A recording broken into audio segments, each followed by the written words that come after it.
Hi, Ben. Hey, man. How are you? Good, thank you. There's a lot of excitement at the moment around Gotham. It's crazy. I was down in Comic-Con earlier this year, Yeah. and the fans seem like super excited. And it could be said that they get a little bit obsessed themselves, don't they? They do. They get a little obsessed, and that's sort of ground zero for the obsession. Yeah. Across all platforms of like all different.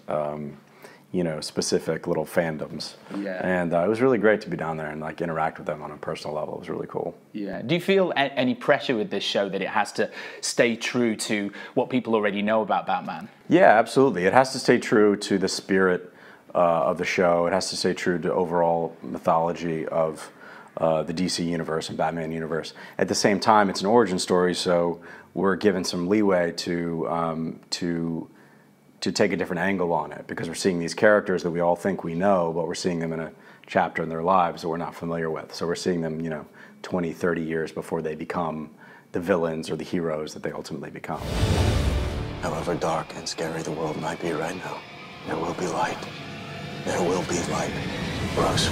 Yeah, that's what's great about it. I think we're going to be able to see how these villains originated. Yeah. There's going to be some familiar ones in there that we've seen before in some of the movies. Can you let any characters slip? Can you tell us? Yeah. Well, I mean, in the pilot alone, obviously you see the Riddler, or future Riddler. You see future Penguin, Poison Ivy, Catwoman, and young Bruce Wayne. So that's the pilot alone. Yeah.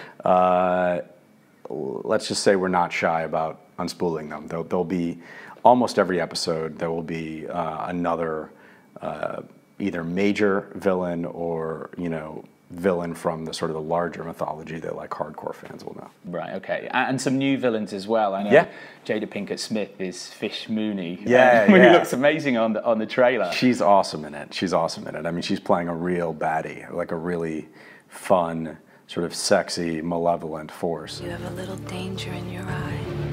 I wonder what you plan to do with that. I think even for people that maybe are not crazy into superheroes but enjoy cop shows, they're going to like this show as well, aren't they? Yeah, there are. Yeah, there's a strong cop element to it. Obviously, Jim and Harvey Bullock are solving cases pretty much every week, and then there's a serialized element. But pretty much every week, there's sort of it's kind of a cop procedural hybrid. So there's pretty much a cop case, a criminal case that we're solving every week, which it gives us an opportunity to introduce a villain and either kill them or send them off to Arkham or do whatever. What the story arc's going to be like? Is it going to all happen in one episode, or is it going to be over the season? Or some of them will happen in some of the cases are close-ended. One episode at a time, and then other cases, like the murder of the Waynes, for example, the primary sort of investigation that connects Jim and Harvey to Bruce.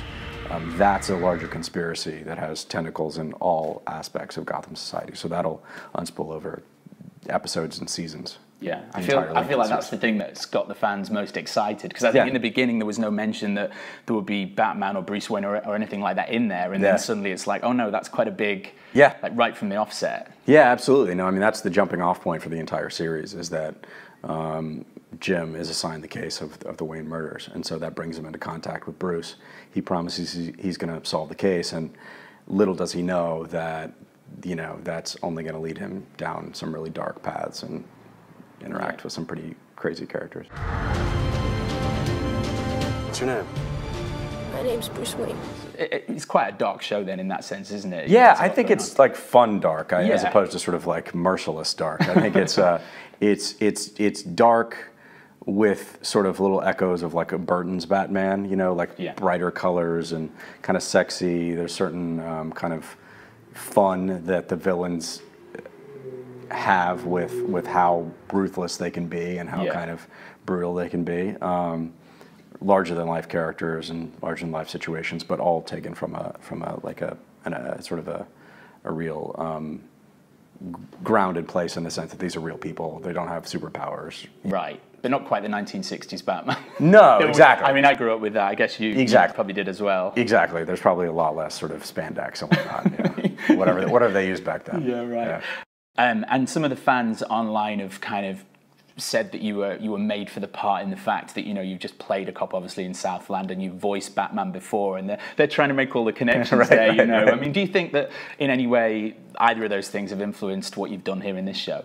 Well, yeah, they've definitely influenced it. I mean, particularly playing a cop before is really helpful to understand, you know, basic sort of terminology, basic law enforcement tactics, things like that. Obviously, this is a little bit more escapist than the sort of the more hardcore version we were doing, really realistic version we were trying to do in Southland. But yeah, you take all those things with you.